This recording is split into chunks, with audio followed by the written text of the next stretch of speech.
Hello বন্ধুরা, কালকে বেরিয়ে পড়েছিলাম মাতপুরের মা মনসা মায়ের মন্দির। তোমাদের দাদা ভাই, আমি, আমার যা, পাশের বাড়ি বৌদি, আরও অনেকেই আছে। ভোর ভোর বেরিয়ে পড়েছি। কেমন ভিড় দেখো, প্রচণ্ড ভিড়, তাও ভোরবেলায় বেরিয়েছি। ভক্তরা কাল থেকে এসেছে। আর বৃষ্টি হয়েছিল, জল ঝড় এখানে পরশু মানে আগের দিন রাত্রে। আর দোকানদানি দেখো, কত দোকানদানি বসেছে। আর কাদা দেখো চারপাশটা, দেখতেই পাচ্ছি যে মেলা ঘুরবো, এত কাদা, মেলা ভালো করে ঘুরতেও পারছি না। আগে পুজো দিই, তারপরে মেলা ঘুরবো। এরকম মিষ্টান্ন কিনেছি, ফুল বেলপাতা, মিষ্টান্ন কেনার পর মায়ের মন্দিরে পুজো দিতে যাব। কেমন ভিড় দেখতেই পাচ্ছ, এত ঝড় বৃষ্টি হয়েছে, তাও দেখো ভক্তরা মাকে দর্শন পাওয়ার জন্য দূর দূরান্ত থেকে ছুটে এসেছে।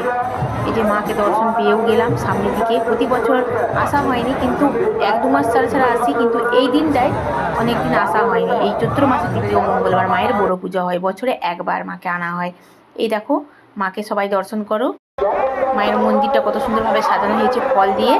রাখছি।